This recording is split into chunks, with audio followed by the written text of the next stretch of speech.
देश और प्रदेश की राजनीति में कई सारे मुद्दे गर्म हैं। पहले संभल, फिर औरंगजेब और उसके बाद वक्फ संशोधन बिल लोकसभा में पास हुआ। समाजवादी पार्टी ने इसका अपोज किया और साथ में ही कई सारे मुद्दे इस वक्त प्रदेश की राजनीति में भी चल रहे हैं। शामली जिले के भी अपने मुद्दे हैं।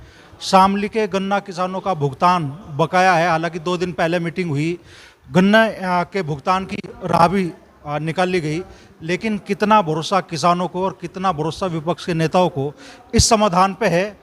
और साथ ही जो रामगोपाल यादव जी को लेके भारतीय जनता पार्टी के एक नेता द्वारा बयान दिया गया, विवादित बयान, उस पर भी समाजवादी पार्टी के नेता का क्या रुख है, उसी बारे में बात करने के लिए हमारे साथ मौजूद है कैराना सांसद इकरा हसन जी। तो इकरा जी, सबसे पहले तो बात करें शामली की। लगभग 1 साल का कार्यकाल आपका पूरा होने को है। शामली का कैराना लोकसभा क्षेत्र के लोगों के लिए क्या विशेष प्रयास आपके रहे इस 1 साल के पीरियड में, और किस तरीके से जनता के बीच अपनी उपलब्धियों को आप लेकर जाएंगे? देखिए, प्रयास ये रहा कि हमारे क्षेत्र की हमने सभी जो हमारे ज़िम्मेदार थे उनकी एक मीटिंग करी थी सबसे शुरू में, और जो भी हमारे मुद्दे निकल कर आए थे, जो हमारे क्षेत्र के सबसे अहम मुद्दे थे, उसमें शिक्षा था, उसमें हमारा रेलवे जो है बहुत पीछे है हमारा क्षेत्र रेलवे के, उसमें कि यहाँ पर एक रेलवे लाइन का कहा गया था, उसकी डीपीआर भी बनी है, लेकिन अब तक मेरठ और पानीपत को जो जोड़ती है वो रेलवे लाइन शामली को होके गुजरेगी, उस पर कुछ कार्य अभी तक नहीं हुआ। इसके साथ साथ ही हमारे यहाँ स्वास्थ्य केंद्र के इन सब चीज़ों पे हमने सवाल लगाए, यमुना घाट पर सवाल लगाया है। और किसानों का एक बहुत बड़ा मुद्दा पेमेंट के साथ साथ जो यहाँ पर हाईवे बने हैं उनका अब तक मुआवजा नहीं मिल पाया है। किसी ना किसी वजह से गंगों में हो तो उन्हें कैटेगरी के उसमें उलझा दिया है कि उनकी कैटेगरी का पहले संशोधन होगा फिर मिलेगी। यहाँ पर शामली में हो, यहाँ पर रेट इतना कम हो गया है अब कि जो आज सर्कल रेट है उससे भी कई गुना कम उन्हें मिल रहा है किसानों को। तो ये सभी हमारे क्षेत्र के जो ज्वलंत मुद्दे थे ये थे। इनको हमने प्रयास करा कि सदन में अपने क्षेत्र की बात को रखें। लगातार कई बार हम रेलवे मंत्रालय में जा चुके हैं, मिल चुके हैं, लेकिन हमें सरकार की तरफ से कोई अभी तक इस तरह का सकारात्मक जवाब नहीं मिला है, लेकिन हमारी कोशिश जारी रहेगी।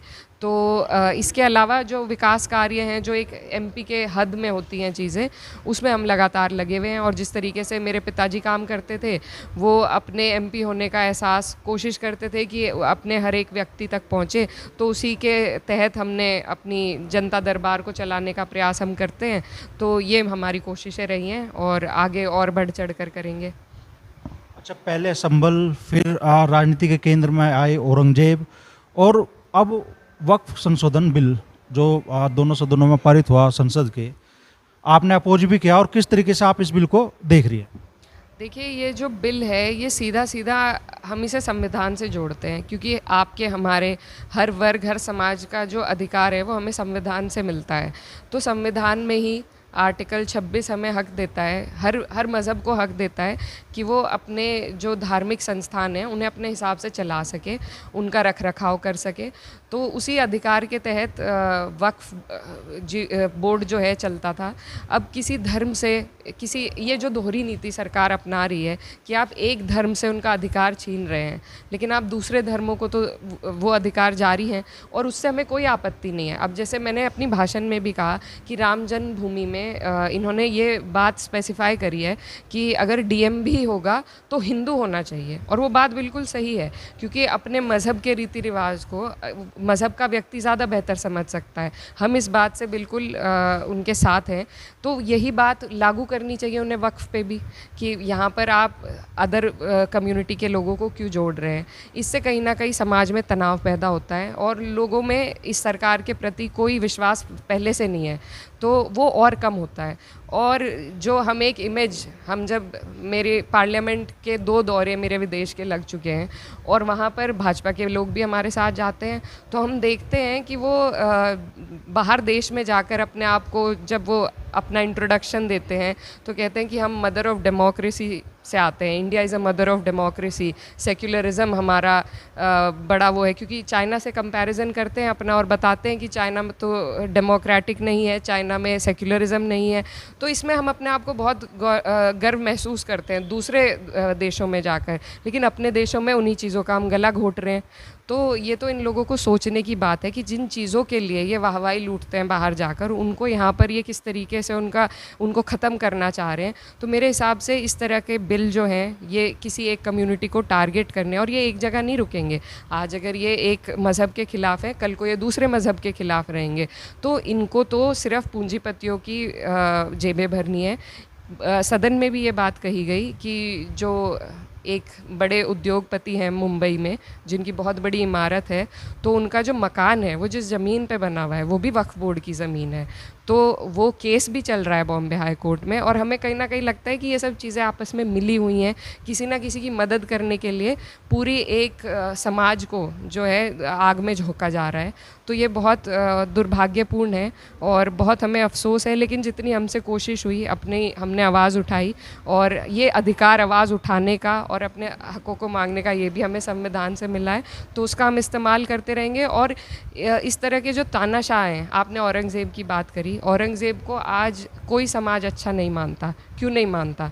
क्योंकि अपने वक्त में उन्होंने जिस तरह की तानाशाही करी थी उसको अरसों तक याद रखा जाता है, आज तक लोग याद रख रहे हैं। इसी तरीके से जो आज का शासन चल रहा है ये भी औरंगज़ेब के तर्ज पे चल रहा है। ये आज अपनी हुकूमत चला लेंगे, लेकिन जो पीढ़ियाँ हैं, जो हिस्ट्री है, वो इन्हें औरंगज़ेब की तरह ही याद करेगी। ये बात मैं इन्हें कहना चाहती हूँ। तो संभल, औरंगजेब और वक्फ किस तरफ देश की सियासत को ले जाने की कोशिश हो रही है, और ये कोशिशें क्या दोनों तबकों के बीच में गहरी खाई खोदने की है क्या? बिल्कुल, देखिए, संभल को तो एक प्रयोगशाला बनाया जा रहा है कि उत्तर प्रदेश का जो चुनाव है वो उसी मुद्दे पे कराया जाए। तो ये बहुत एक गंदी राजनीति के तहत ये सब चल रहा है। और अगर उत्तर प्रदेश सरकार की योजनाओं की हम बात करें, तो क्या ऐसा उन्होंने घोषणा करी कि हर ज़िले में हमने अस्पताल दे दिया, हमारा ज़िले में तो नहीं दिया है। तो इस तरह की इन्हें विकास नहीं करना, इन्हें सिर्फ बातों से हमें गुमराह करना है। अब वक्फ का बिल ये लाए हैं, जब ट्रंप ने इन पर टैरिफ लगा दिया, उस मुद्दे को हटाने के लिए, ध्यान उससे हटाने के लिए ये वक्फ का बिल ले आए हैं। तो इसी तरीके से बार बार किसी ना किसी विवाद को पैदा करके ये जो असल मुद्दे हैं हमारे, उनसे हमारा ध्यान हटाते हैं। अभी 2 रुपये बढ़ा दिए पूरे देश में, जब क्रूड ऑयल का रेट कम हो रहा है, हमारे देश में 2 रुपये बढ़ गए। तो ये जो गरीब को जो मार देना चाहते हैं, उस मार को छुपाने के लिए ये इस तरह के मुद्दे उठाते हैं। तो बस मेरी यही जनता से मेरा आग्रह है कि हमें अपने आँख और कान खोल के रखने, और इनकी इस राजनीति में न फंस के अपनी अहम चीज़ों को, जो सरकार के करने का काम है, उस पर ध्यान देना है। रामजी लाल सुमन जी ने जो बयान दिया राणा सांगा जी को लेके, उसको लेकर पूरे देश की राजनीति में उबाल है। किस तरीके से उस बयान को देखती हैं, और आप क्या करना चाहेंगे इस मुद्दे पे? देखिए, मुझे उचित नहीं लगता, क्योंकि उस वक्त के मुसलमानों को आप इस वक्त के मुसलमानों से नहीं जोड़ सकते। वो शासक थे, हम इस देश के रखवाले भी रहे हैं, हमने हमारे बड़े बुज़ुर्गों ने अपनी कुर्बानियाँ भी दी हैं इस देश के लिए। और मैं ये भी कहना चाहती हूँ कि जो आज हमारे यहाँ डेमोक्रेसी है, नेशनलिज़म है, उस वक्त इंडिया का कॉन्सेप्ट नहीं था। तब बस एक मैप भी नहीं था उस वक्त। तो उस वक्त जो राजा जहाँ जीतता था अपनी मनमर्जी करता था। और जैसा मैंने औरंगज़ेब के लिए कहा, और सभी के लिए ये बात लागू होती है कि जो जैसा राज करेगा उसको उसी हिसाब से पीढ़ियाँ याद करेंगी। उन्होंने अपने टाइम में जो किया, आज वही उसी वजह से लोग नहीं याद करते, लोग नहीं उनसे प्रेरणा लेते।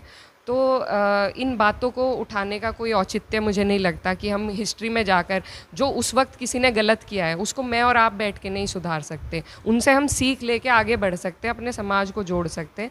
लेकिन उनको अगर कोई ठेका ले ले कोई सरकार कि भाई उस वक्त के मुसलमानों ने जो किया था आज उनसे बदला लेंगे, तो ये बहुत गलत सोच है उनकी। और अगर बदला लेना ही है तो उनके बाद तो अंग्रेज़ भी आए थे, उनसे ले लो पहले बदला, जिन्होंने तो पूरा हमारा देश लूट के भाग गए वो। तो उनसे तो आप जाके गले मिलते हैं, उनके साथ ट्रेड रिलेशंस बनाते हैं।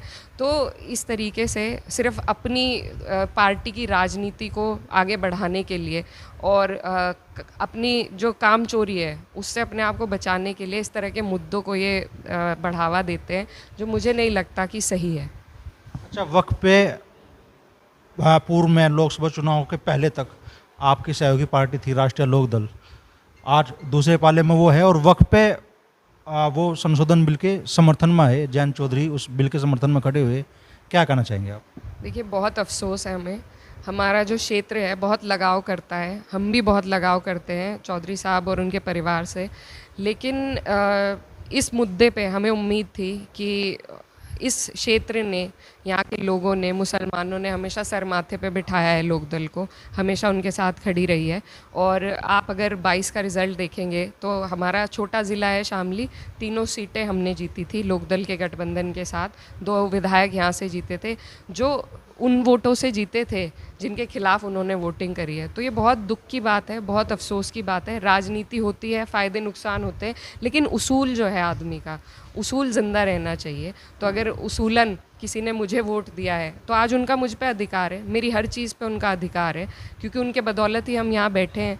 तो जिन लोगों ने आपको वोट देकर वहाँ तक पहुँचाया, जब उनको आपकी ज़रूरत पड़ी तो आप उनके लिए खड़े नहीं उतरे। तो इस बात का हमें अफसोस है और रहेगा हमेशा। अच्छा, वक्फ संशोधन बिल जब आया उसी दौरान ईद की नमाज हुई और मुजफ्फरनगर में कुछ लोगों ने विरोध स्वरूप काली पट्टी बांध कर नमाज पढ़ी। अब सैकड़ों लोगों को नोटिस जारी कर दी गई है उस मामले में, क्या करना चाहेंगे? बहुत ही गलत चीज़ है। देखिए, वही है, सीधा सीधा ये सरकार संविधान का उल्लंघन करती है। अगर मुझे किसी चीज़ से आपत्ति है, हमारे किसान भाइयों ने अपनी जान की शहादत दी धरना देकर, तो ये अधिकार हमें मिला हुआ है, ये अधिकार हमें संविधान ने दिया है। या तो सरकार साफ कबूल ले कि हम संविधान को नहीं मानते हैं, तो लेकिन साफ नहीं कहेंगे वो, जैसे इमरजेंसी के हालात साफ नहीं है, लेकिन वैसे तो हमें दिखाई दे रहे हैं। इसी तरीके से साफ तौर पे संविधान का उल्लंघन तो कभी कबूल नहीं करेंगे, लेकिन लगातार तार उसको किया जा रहा है। उसका उल्लंघन साफ तौर पे ये सरकार हर मसले में करती आ रही है। तो बस हम सबको जागरूक होने की ज़रूरत है और इनका पतन नज़दीक मुझे नज़र आ रहा है, और कुछ नहीं। अच्छा, रामजी लाल सुमन जी के बयान को लेके करनी सेना ने उनके घर में तोड़फोड़ की, राम गोपाल यादव जी पहुंचे और उन्होंने कहा भाई ईद के बाद हम इस मामले को लेके सड़कों पे उतरेंगे। अब बीजेपी के पूर्व विधायक है संगीत सोम, उनका बयान सामने आया है। उन्होंने कहा कि साहब सनातनी राम गोपाल यादव जी को और जो भी आंदोलन करेंगे उन्हें सड़क पर दौड़ा दौड़ा कर पिटेंगे। कैसे इस बयान को आप देखती हैं और क्या कहना चाहेंगे इस बयान को लेकर? देखिए, बहुत से लोग अपनी पब्लिसिटी के लिए बहुत सी बातें कह देते हैं और उनका संज्ञान लेने की हम सबको ज़रूरत है भी नहीं। मैं बस यही कहना चाहती हूँ कि कोई एक समाज का ठेकेदार अगर अपने आप को कहता है और कहता है कि मेरे कहने से लोग ऐसा कर देंगे, तो वो हकीकत से बहुत परे है। और ये इन लोगों को ये सोचना चाहिए कि किस तरह की अगर ज़िम्मेदार पद पर रहे हैं तो समाज को तोड़ने की, और किसी एक व्यक्ति की जो बहुत सम्मानित व्यक्ति हैं, जिन्होंने खुद इनके टिकट पे कभी साइन किया होगा, उनके बारे में ऐसी बात कहना बहुत शर्मसार है। और अपने गिरेबान में इन्हें झांकने की ज़रूरत है कि समाज को ऐसे लोगों की आज ज़रूरत नहीं है। समाज को ज़रूरत है जो उन्हें जोड़ के चले, आगे बढ़े, और सिर्फ इन्हें भी राजनीतिक रोटियां सेकनी है और कुछ नहीं है इनका। लेकिन हम सबको इन पे ध्यान देने की ज़रूरत नहीं है। अखिलेश यादव जी ने कहा कि अगर रामजी लाल सुमन जी या किसी भी समाजवादी पार्टी के नेता पे हमला हुआ तो मुख्यमंत्री सीधे जिम्मेदार होंगे। बिल्कुल होंगे। देखिए, सब कुछ मुख्यमंत्री जो है कहीं भी रोक लगा देते हैं, किसी का भी बुलडोज़र से घर तुड़वा देते हैं, सब कुछ उनके संज्ञान से चल रहा है। तो अगर किसी पे हमला होता है तो बिल्कुल सही बात है, मैं भी इस बात से बिल्कुल वो रखती हूँ कि उन्हीं की जिम्मेदारी होगी। पुलिस प्रशासन आज उनके कंट्रोल में चलता है, तो हर आदमी जिसका भी जो भी ओपिनियन है, वो भी अधिकार हमें संविधान से मिला है कि मेरी जो भी राय है मैं उसे रख सकती हूँ। आप मेरी राय से वो नहीं वाकिफ़ नहीं हो सकते, लेकिन मेरी राय के बदले में आप मुझे मारने का अधिकार तो किसी को नहीं है। देखिए, हमारे देश की खूबसूरती यही है कि अनेकता में एकता, बहुत अलग अलग तरह की भाषाएं हैं, मज़हब हैं, सारी चीज़ें हैं। तो उसमें अगर हम ये सोचने लगे कि भाई मेरी ही भाषा चलेगी, तो साउथ के लोग हमसे नाराज़ हो जाएंगे। हम कहने लगे मेरा ही मज़हब चलेगा, तो बहुत सी ऐसी चीज़ें हैं, बर्दाश्त करना आना चाहिए। इस सरकार ने हमें इतना पीछे धकेल दिया है। भारत ऐसा देश था जो अपने पड़ोसियों के लिए हमेशा खड़ा रहता था। आज पड़ोस के देशों में हमारा क्या अस्तित्व रह गया है? आज हर जगह चाइना घुस गई है, हमारे हमारे पड़ोस के अगर सारे देश से आप हमारे रिलेशंस देखेंगे सबसे ख़राब कर रखे हैं। तो जो भारत था, जो हमने पढ़ा था, जिसको हम बचपन में जानते थे, उसको इन्होंने बहुत पीछे धकेल दिया है और बहुत अफसोस की बात है। इन सब चीज़ों से बच के अगर कुछ काम करके दिखाएं तो बेहतर होगा।